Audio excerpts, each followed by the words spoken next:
Dostlar selamünaleyküm. Bugün sizlerle yine çok kritik, burnumuzun dibinde Adalar Denizi'nde dönen çok büyük bir dolabı, sinsi bir planı konuşacağız. Haberlerde belki duymuşsunuzdur. Yunanistan Aşil Kalkanı diye bir projeden bahsediyor. İsrail'le el sıkıştılar. Milyarlarca doları masaya döktüler ve Adalar Denizi'ni, Mavi Vatan'ın karşısını bir demir perdeyle kapatmaya hazırlanıyorlar. Peki nedir bu Aşil Kalkanı? Yunanistan neden durup dururken İsrail'in kapısını çaldı? Bizim burnumuzun dibindeki o adalar şimdi nasıl birer füze üstüne dönüşüyor? Ve en önemlisi bu kurdukları kalkan Türkiye'nin o emsalsiz vuruş gücünü, bizim Tayfun'umuzu, Bora'mızı, Kızıl Elma'mızı durdurmaya yeter mi? Bu videoda size karmaşık mühendislik terimleriyle değil, anlayacağınız dilden tane tane bu kalkanın ne olduğunu ve bizim mızrağımızın bu kalkanı nasıl deleceğini anlatacağım. Hazırsanız başlayalım.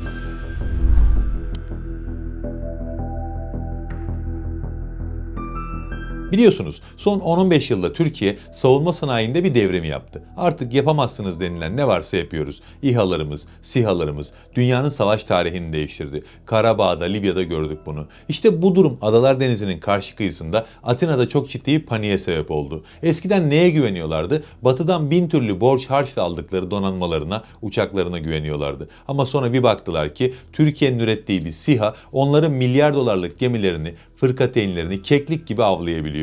Türk donanması bambaşka bir boyuta evrildi. İki ülke arasında kapanmaz bir uçurum oluştu. İşte bu korkuyla gittiler İsrail'in kapısını çaldılar. Bize Türkiye'nin SİHA'larından, füzelerinden korunmamız için bir şemsiye lazım dediler. İsrail hava savunma konusunda ciddi bir altyapıya sahip. Bir yandan da Türkiye'ye sorun çıkarma imkanı bulmuşlar. Kaçırırlar mı? Elbette hayır. Yunanistan'a destek sözü verdiler ve görüşmelere başladılar. Hedeflenen proje Aşil Kalkanı. Mitolojide yenilmez savaşçı olarak geçen Aşil'in kalkanından geliyor isim. Ama unuttukları bir şey var ki Aşil'in topuğu zayıftı. Oradan vurulunca yıkılıp gitti. Peki bu kalkanın zayıf bir topuğu var mı? Bunu çözmek için önce kurulacak sistemi kısaca bir tanıyalım. Aşil kalkanı dedikleri şey tek bir silah değil. Bu iç içe geçmiş katman katman bir sistemler bütünü. En tepede yani en uzun menzilde Davud'un Sapanı isimli bir sistem var. İsrail bunu balistik füzeleri vurmak için yaptı. Yani bizim uzayın sınırına çıkıp oradan dikine hedefe dalan Tayfun füzelerimizi havada yakalamak için tasarlanmış bir sistem. Menzili yaklaşık 300 kilometre. Yani bunu Girit'e koyduğunda Adalar Denizi'nin ortasına kadar elini uzatabiliyor. Onun bir altında da Barak MX sistemi var. Bu çok tehlikeli bir sistem. Çünkü menzili 150 kilometreye kadar çıkıyor ve bu sistemi bizim burnumuzun dibindeki adalara, mesela Limni'ye, Sakız'a koymayı planlıyorlar. Düşünün İzmir'den uçağımız kalktığı anda daha irtifa bile almadan bu füzelerin menziline girmiş oluyor. En altta, en yakın korumada da Spider denen bir sistem var. Bu da bizim SİHA'ları, alçak irtifadan giden seyir füzelerimizi engellemek için kurulacak. Ama buraya çok dikkat edin. Olay sadece savunma değil. Hani diyorlar ya biz kendimizi koruyoruz. Külliyen yalan. Bu paketin içinde bir de Pulse diye bir roket sistemi var. Bu bir hava savunma sistemi değil. Bu bir saldırı silahı. 300 kilometre menzili var. Bunu Midilli Adası'na koyduğunda İzmir'i, Manisa'yı, Balıkesir'deki hava üslerimizi, limanlarımızı filan vurabiliyorlar. Yani Yunanlar kalkan yapıyoruz diye adaları resmen birer saldırı üssüne çeviriyorlar. Peki buna hakları var mı? Biz bu adaları zamanında belli şartlarla bıraktık. Lozan Anlaşması'nda, 1947 Paris Anlaşması'nda bu adalarda asker olmayacak, silah olmayacak, istikam yapılmayacak yazıyor.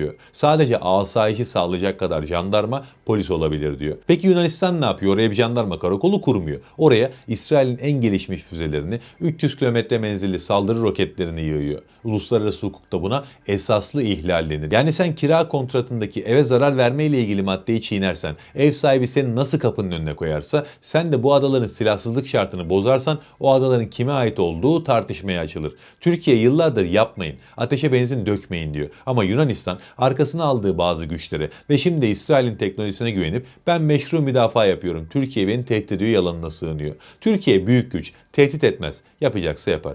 Neyse şimdi asıl soruya gelelim. Diyelim ki Yunanistan bu milyar dolarları harcadı. İsrail'den bu sistemleri aldı, adalara dizdi. Bu sistemler Türk Silahlı Kuvvetleri'ni durdurabilir mi? Aşil Kalkanı gerçekten geçilmez mi? Cevabı kısaca söylersek hayır. Hatta kocaman bir hayır. Nedenini size 3 maddeyle tane tane anlatayım. Birincisi coğrafya kaderdir. Bu adalar bize çok yakın. Bazıları yüzme mesafesinde. Şimdi sen Sakız Adası'na dünyanın en pahalı radarını da koysan, füzesini de koysan o ada sabit, hareket edemiyor. Adalar için genelde batmaz uçak gemisi diyoruz ama bir yandan da bunlar sabit hedef. Türkiye'nin elinde karadan karaya atılan topçu roketleri var. Bizim TRG-300 Kaplan füzelerimiz, ÇNRA sistemlerimiz var. Biz daha uçak kaldırmadan ana karadan yapacağımız yoğun bir topçu atışıyla o adadaki pahalı sistemleri baskı altına alabiliriz. Yani onların milyon dolarlık radarlarını bizim çok daha ucuz, çok sayıda roket roketimizle dövebiliriz. İkincisi, ekonomi savaşta her şeydir. Bakın, İsrail'in füzeleri çok pahalı. Bir tane Davud'un sapanı füzesi 1 milyon dolar. Bir tane Barak füzesi yüz binlerce dolar. Peki biz ne yapıyoruz? Sürü İHA'lar, kamikaze dronlar, bizim Kargular,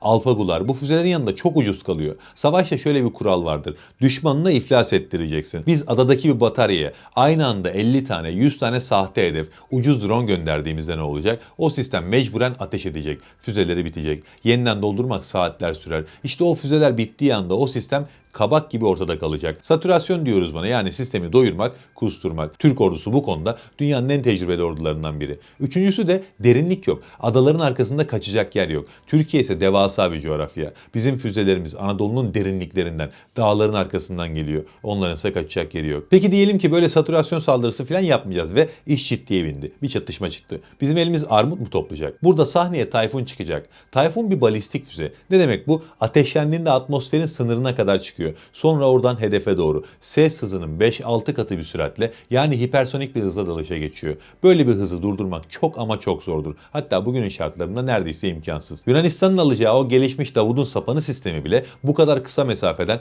bu kadar hızla gelen bir Tayfun sallosunu durdurmakta çaresiz kalır. Sonra Çakır füzemiz var. Bu füze çok akıllı. Denizin dalgalarının hemen 3-5 metre üzerinden uçuyor. Dünyanın yuvarlak oluşunu kullanıyor. Adadaki radar ufuk çizgisinden dolayı Çakır'ı göremiyor. Gördüğünde ise iş işten geçmiş oluyor. Füze burnunun dibine gelmiş oluyor. Bir de Çakır'ın sürü halinde saldırma özelliği var. Birbirleriyle konuşuyorlar. Sen sağdan git, ben soldan gideyim. Aynı anda vuralım diyorlar. Hangi kalkan buna dayanabilir? Ve tabii ki bir de Akbaba gerçeği var. Bu çok gizli bir proje. Anti radyasyon füzesi, yani radar avcısı. Bu füze düşmanın radarını açmasını bekliyor. Radar sinyal yaydığı anda o sinyali takip edip gidip tam kalbinden vuruyor. Radarı vurulan bir hava savunma sistemi gözleri kör olmuş bir boksöre benzer. Sağa sola yumruk sallar ama kime vuracağını bilemez. Bir de elektronik harp var. Koral sistemimizi duymuşsunuzdur. Suriye'de Rusların Pantsir sistemlerini nasıl sarhoş ettiğini dünya izledi. Düşmanın ekranında olmayan uçaklar gösteren, füzelerin yönünü şaşırtan, iletişimi kesen sistemler. Yunanistan şimdi buna karşı Scorpius diye bir sistem alıyor. Ama tabii ki Türkiye'nin elektronik harp tecrübesine karşı şansı yok.